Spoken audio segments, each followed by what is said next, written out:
ಪಂಚಪ್ರತಿಷ್ಠೆ ವಿಶೇಷ ಕಾರ್ಯಕ್ರಮ ಸ್ವಾಗತವನ್ನು ಚರ್ಚೆ ಮಾಡ್ತಾ ಇದ್ದೀವಿ. ದೇಶದ 5 ರಾಜ್ಯಗಳ ವಿಧಾನಸಭಾ ಚುನಾವಣೆ ಫಲಿತಾಂಶ, ಮುಂದೆ ನಡೆಯುವಂಥ ಲೋಕಸಭಾ ಚುನಾವಣೆ, ಅದನ್ನು ಮಹಾಭಾರತ ಅಂತ ಕರಿತೀನಿ. ಆ ಮಹಾಭಾರತ ಮೇಲೆ ಯಾವ ರೀತಿಯ ಪರಿಣಾಮ ಬೀರುತ್ತೆ ಅನ್ನೋದು ಬಹುತೇಕ ಈಗ ಬರ್ತಾ ಇರತಕ್ಕಂಥ ಮತಗಟ್ಟೆ ಸಮೀಕ್ಷೆ ಪ್ರಕಾರ ದೆಹಲಿಯಲ್ಲಿ ಅತಂತ್ರ ವಿಧಾನಸಭೆ ಆಗ್ತಾ ಇದೆ. ಸೊ ಈ ಅತಂತ್ರ ವಿಧಾನಸಭೆಯಲ್ಲಿ ಕೆಲವು ಪ್ರಶ್ನೆಗಳಿದ್ದಾವೆ. ಆಮ್ ಆದ್ಮಿ ಪಕ್ಷ ಒಂದು ರೀತಿ ಮಡಿಮೈಲಿಗೆ ಅಂತ ಕೂಡುವಂಥ ಸಾಧ್ಯತೆ ಇದೆಯಾ ಅನ್ನುವಂಥದ್ದು ಬಹುತೇಕ ಬಿಜೆಪಿ ಅತಿದೊಡ್ಡ ಪಕ್ಷ ಆಗಿ ಹೊರಹೊಮ್ಮಿದ್ರೂ ಕೂಡ ಅದಕ್ಕೆ ಆಡಳಿತ ನಡೆಸುವಂಥ ಬಹುಮತ ಸಿಕ್ಕಿಲ್ಲ. ಅಂದರೆ ಭಾರತೀಯ ಜನತಾ ಪಕ್ಷ ಕೂಡ ಅಧಿಕಾರದಿಂದ ದೂರ ಉಳಿಬೇಕಾದಂಥ ಸ್ಥಿತಿ. ಎರಡನೇ ಅತಿ ದೊಡ್ಡ ಪಕ್ಷವಾಗಿ ಕಾಂಗ್ರೆಸ್ ಇದ್ರೂ ಕೂಡ ಅದು ಜನರಿಂದ ತಿರಸ್ಕೃತವಾದಂಥ ಪಕ್ಷ ಆಗುತ್ತೆ. ಹಾಗಾಗಿ ಇಲ್ಲಿ 16 ಸ್ಥಾನಗಳನ್ನು ಪಡೆಯುವ ಆಮ್ ಆದ್ಮಿ ಪಕ್ಷದ ಅಗತ್ಯ ಒಂದು ಕಡೆ ಬಿಜೆಪಿಗೆ, ಮತ್ತೊಂದು ಕಡೆ ತಿರಸ್ಕೃತ ಹೊಂದುತ್ತಾ ಇರ್ತಕ್ಕಂಥ ಕಾಂಗ್ರೆಸ್ಗೂ ಕೂಡ ಬೇಕಾಗುತ್ತೆ. ಹಾಗಾಗಿ ಆಮ್ ಆದ್ಮಿ ಪಕ್ಷ ಏನು ಮಾಡುತ್ತೆ ಅನ್ನೋಂಥ ಪ್ರಶ್ನೆ. ಯಾರಿಗೂ ಬೆಂಬಲ ಕೊಡಲ್ಲ ಅಂತೇಳಿ ಈಗಾಗಲೇ ಆಮ್ ಆದ್ಮಿ ಪಕ್ಷದ ನಾಯಕ ಕೇಜ್ರಿವಾಲ್ ಸ್ಪಷ್ಟವಾಗಿ ಹೇಳಿದ್ದಾರೆ. ಹಾಗಾಗಿ ಇದು ಸಂಖ್ಯಾ ರಾಜಕಾರಣ, ಪಾರ್ಲಿಮೆಂಟರಿ ಡೆಮಾಕ್ರಸಿ ಅಂತಂದರೆ ಇದು ಶಿಫ್ಟ್ ಮಾಡ್ಕೊಂಡು ಹೊರಗಡೆ ಕೊಡುವಂಥ ರಾಜಕಾರಣ. ಯಾರ ಜೊತೆಗಾದ್ರೂ ಕೈ ಜೋಡಿಸ್ಬೇಕಿಲ್ಲ ಅಂದರೆ ಮತ್ತೆ ಚುನಾವಣೆಗೆ ಹೋಗಬೇಕಾಗುತ್ತೆ. ಹಾಗಾಗಿ ಒಂದು ವೇಳೆ ಆಮ್ ಆದ್ಮಿ ಪಕ್ಷ ತನ್ನ ನಿಲುವಿಗೆ ಅಂಟಿಕೊಂಡ್ರೆ ಏನಾಗುತ್ತೆ ದೆಹಲಿ ವಿಧಾನಸಭೆ ಅನ್ನುವಂಥ ಪ್ರಶ್ನೆ.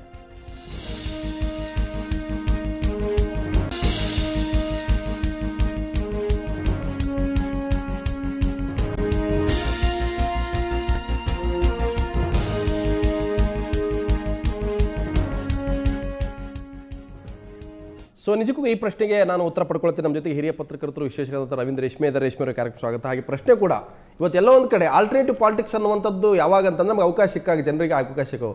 ಅದು 77 ಇರ್ಬೋದು, 83 ಇರ್ಬೋದು, ನಮ್ಮ ನೆರೆಯ ಆಂಧ್ರ ಪ್ರದೇಶ ಇರ್ಬೋದು, ಮತ್ತೊಂದು ಕಡೆ ತಮಿಳುನಾಡು ಇರ್ಬೋದು. ದೆಹಲಿಯಲ್ಲಿ ಕೂಡ ಇವತ್ತು ಕಾಂಗ್ರೆಸ್ ಬಿಜೆಪಿಯ ಮಧ್ಯೆನೇ ಒಂದು ಹೋರಾಟ ಅಂತ ನಾವು ನೋಡ್ಕೊಂಡು ಬಂದಿದ್ದು ಮೊದಲು ಕೂಡ. ಆದರೆ ಇವತ್ತು ಆಮ್ ಆದ್ಮಿ ಪಕ್ಷವನ್ನು ಭಾಳ ಸಿನಿಕವಾಗಿ ನೋಡ್ತಾ ಇದ್ರು ಭಾಳ ಜನ. ಓಟ್ ಹಾಕಿಬಿಟ್ರಿ ವೇಸ್ಟ್ ಆಗ್ಬಿಡುತ್ತೆ, ಆ ಪಕ್ಷ ಕೇವಲ ಹೋರಾಟ ಮಾಡೋಕ್ಕೆ ಜಂತರ್ ಮಂತರ್ಗೆ ಮಾತ್ರ ಸೀಮಿತ, ಜನಲೋಕಪಾಲಿಗೆ ಮಾತ್ರ ಅದು ಹೋರಾಟ ಮಾಡುತ್ತೆ, ಅವ್ರಿಗೆ ಜನರ ರಾಜಕಾರಣ ಏನು ಗೊತ್ತು ಅನ್ನುವಂಥ ಪ್ರಶ್ನೆಗಳಿದ್ವು. ಆದರೆ ಈಗಿನ ಎಕ್ಸಿಟ್ ಪೋಲ್ ನೋಡ್ತಾ ಇದ್ರೆ it's a clear winner of the assembly ಅಂತಂದರೆ ದೆಹಲಿಯಲ್ಲಿ ಆಮ್ ಆದ್ಮಿ ಪಾರ್ಟಿ. ಸ್ಟೀರಿಯೋಟೈಪ್ ರಾಜಕೀಯ ಮಾದರಿಗಳಿಗೆ ಒಗ್ಗೋಗೋದ್ರಿಂದ ನಾವು ಯಾವುದೇ ರಾಜಕೀಯ ಪ್ರಯೋಗವನ್ನು ಮುಕ್ತ ಮನಸ್ಸಿನಿಂದ ನೋಡೋದೇ ಇಲ್ಲ, ಅದ್ರ ಬಗ್ಗೆ ಅನುಮಾನಗಳೇ ಜಾಸ್ತಿ ಇರುತ್ತೆ. ಇದೊಂದು ಪರ್ಯಾಯ ರಾಜಕೀಯ ಶಕ್ತಿಯಾಗಿ ಹೊರಹೊಮ್ಮಿದ ಅನೇಕ ಪಕ್ಷಗಳ ಪೈಕಿ ಒಂದು ಅಸ್ಸಾಂ ಗಣತಂತ್ರ ಪರಿಷತ್. ಅವರು ಸುಮಾರು 6.5 ವರ್ಷಗಳ ತುಂಬ ಯಾತ್ರಾಮಯವಾದ ಹೋರಾಟ. ಅಲ್ಲಿ ಜನಜೀವನವೇ ಕುಸಿದು ಬಿದ್ದಿತ್ತು ಸುಮಾರು 80ರ ದಶಕದ ಆರಂಭದ ದಿನಗಳಲ್ಲಿ. ಆಮೇಲೆ ಪ್ರಫುಲ್ ಕುಮಾರ್ ಮೊಹಂತದ ನಾಯಕತ್ವದಲ್ಲಿ ಆ ವಿದ್ಯಾರ್ಥಿ ಒಕ್ಕೂಟ ಒಂದು ಅಧಿಕಾರಕ್ಕೆ ಬಂದಿತ್ತು. ಅದು ಬಿಟ್ಟರೆ ಆಂಧ್ರದಲ್ಲಿ NT ರಾಮರಾವ್, ಆಗಲೂ ಕೂಡ ಅಷ್ಟೇ ಎಲ್ಲರೂ ಮೂಗು ಮುರಿದಿದ್ರು, ಇವನೇನು ಮಾಡ್ತಾನೆ ಒಬ್ಬ ಫಿಲ್ಮ್ ಸ್ಟಾರ್ ಅಂತ ಅಂದ್ಕೊಂಡಿದ್ರು. ಮುಂದೆ ಸುಮಾರು 20 ವರ್ಷಗಳ ಕಾಲ ಆಂಧ್ರದಲ್ಲಿ ಕಾಂಗ್ರೆಸ್ ಇಲ್ಲದಂಥ ಪರಿಸ್ಥಿತಿ ನಿರ್ಮಾಣವಾಯಿತು.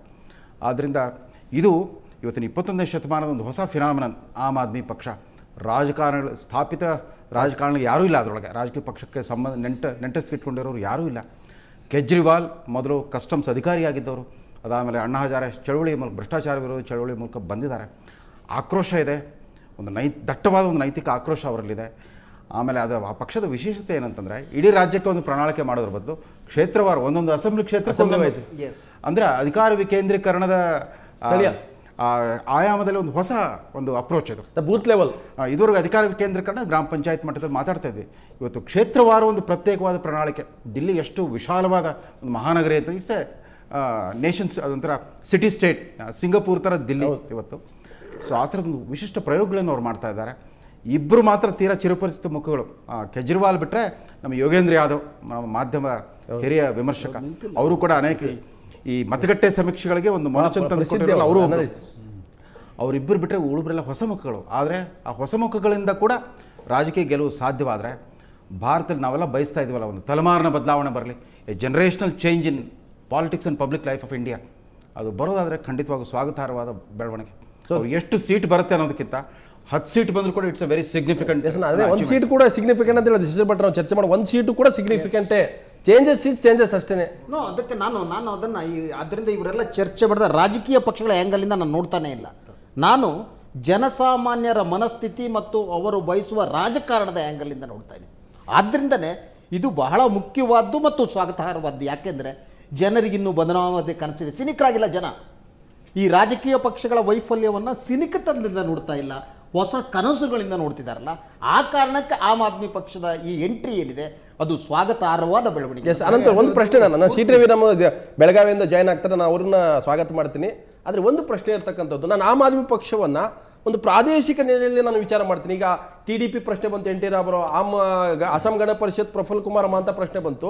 ಬಹುತೇಕ ದೆಹಲಿ ಮಟ್ಟದಲ್ಲಿ ಒಂದು ಸ್ಥಳೀಯ ವಿಚಾರಗಳು, ಅಂದರೆ ತುಂಬ ಸ್ಥಳೀಯ ಮಟ್ಟದ ವಿಚಾರಗಳು, ಇನ್ಫ್ರಾಸ್ಟ್ರಕ್ಚರ್ ಇರ್ಬೋದು, ಅವರ ಪಾಲಿಸಿ ವಿಚಾರ ಇರ್ಬೋದು, ಕುಡಿಯೋ ನೀರು ಇರ್ಬೋದು, ಕರೆಂಟ್ ಇರ್ಬೋದು, ಮತ್ತು ತಮಗೆ ಬೇಕಾದಂಥ ಪಾಲಿಸಿಗಳು.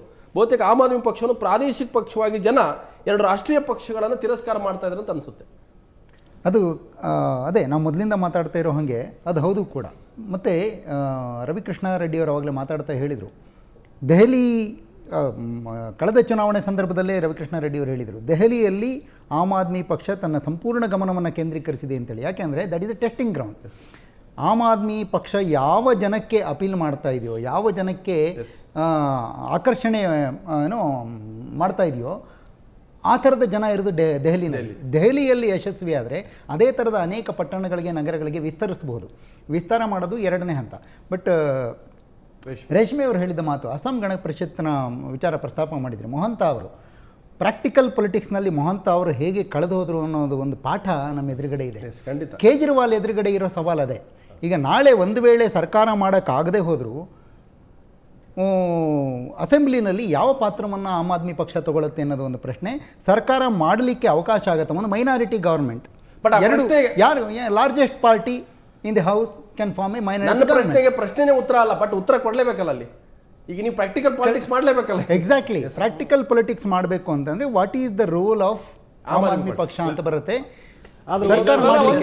ಯಾವುದೇ ಒಂದು ರಾಜಕೀಯ ಪಕ್ಷ ಮತ್ತೆ ಒಂದು ಪಕ್ಷ ಉಳಿಬೇಕು ಅಂತಂದ್ರೆ ಅದು ಆಕ್ಟಿವ್ ಆಗಿ ಇರಬೇಕಾಗತ್ತೆ. ಎಲ್ಲೋ ಕಳೆದು ಹೋಗಿಬಿಡಬಾರ್ದು. ನಾನು ಏನೂ ಮಾಡೋದಿಲ್ಲ, ನಾನು ಯಾರ ಜೊತೆನೂ ಕೈ ಜೋಡಿಸೋದಿಲ್ಲ ಅಂತಂದರೆ ಕಾಲಾನುಕ್ರಮದಲ್ಲಿ ಬಹುಶಃ ಪಕ್ಷ ಕಳೆದು ಹೋಗೋ ಸಾಧ್ಯತೆನೂ ಇದೆ. ಅನಂತ್, ಒಂದು ವಿಚಾರ ಇದೆ. ಏನು ಅಂದರೆ ದಿವಾಕರ್ ಅವ್ರು ಹೇಳ್ತಿರಲ್ಲ, ಇದು ಏನು ಇವರು ಸೇರ್ಲೇಬೇಕಾಗುತ್ತೆ ಯಾರ ಜೊತೆನೋ ಅಂತ. ಈಗ BJP ಕಾಂಗ್ರೆಸ್ ಎರಡನ್ನೇ ಇಟ್ಕೊಳ್ಳೋಣ. ನಿನ್ನೆ ಸಹ ಒಂದು ಇಂಗ್ಲೀಷ್ ಚಾನಲಲ್ಲಿ ಹೇಳ್ತಾರೆ, ಕನಿಷ್ಠ 5ರಿಂದ 10 ಕೋಟಿ ರೂಪಾಯಿ ಒಬ್ಬ MLA ಕ್ಯಾಂಡಿಡೇಟ್ ಖರ್ಚು ಮಾಡಿದ್ದಾರೆ ಅಂತ. ಆಮ್ ಆದ್ಮಿ ಪಾರ್ಟಿಯವರು ಸ್ವಂತ ದುಡ್ಡು ಒಬ್ಬರು ಹಾಕಿಲ್ಲ, ಎಲ್ಲ ಜನರ ದುಡ್ಡೇ.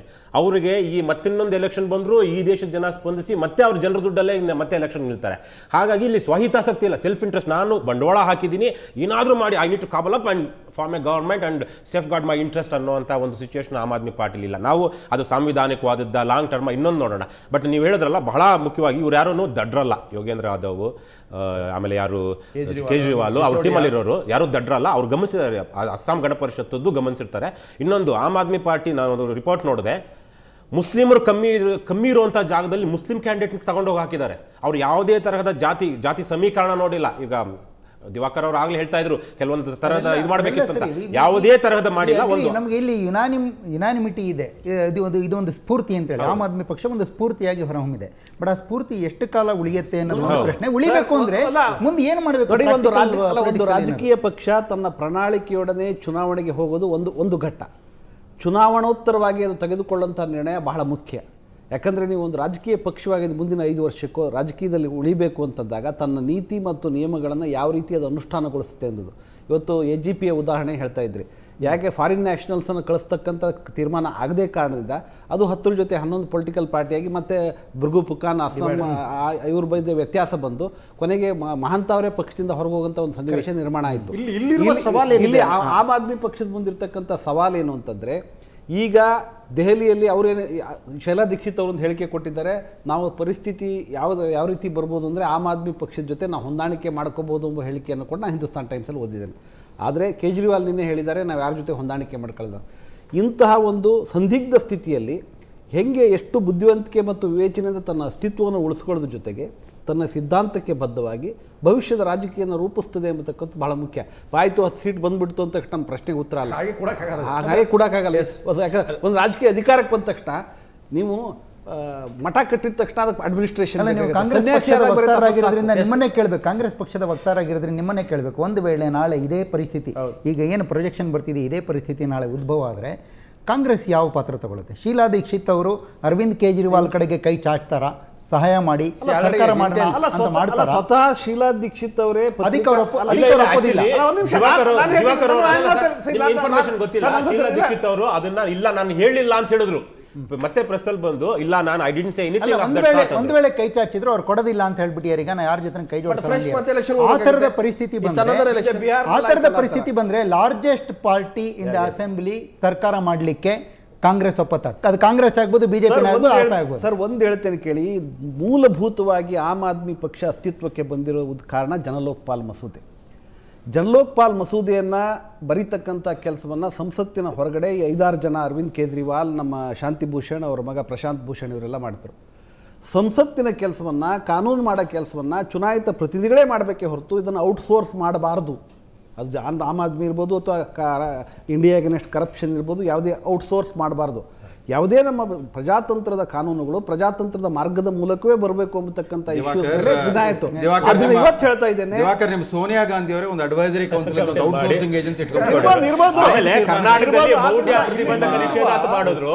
ಆಮೇಲೆ ಇಲ್ಲಿ ಕರ್ನಾಟಕದಲ್ಲಿ ಮೌಢ್ಯ ಪ್ರತಿಬಂಧಕ ನಿಷೇಧ ಅಂತ ಹೇಳಿ ಯಾವ್ದು ಇಲ್ಲಿ ಅಸೆಂಬ್ಲಿ ಮಾಡ್ಬೇಕಾಗಿರೋದು ಅದ್ರ ಸವಾಲು ಇರೋದು ಪಕ್ಷಗಳಲ್ಲಿ. ಇಲ್ಲಿರುವ ಸಮಸ್ಯೆ ಏನು ಗೊತ್ತಾ? ಸವಾಲುಗಳೀಗ ಆಮ್ ಆದ್ಮಿ ಪಕ್ಷದ ಮುಂದೆ ಮತ್ತು ದೆಹಲಿ ರಾಜಕಾರಣ ಮುಂದೆ ಸವಾಲು 2 ರೀತಿ ಸವಾಲಿದೆ.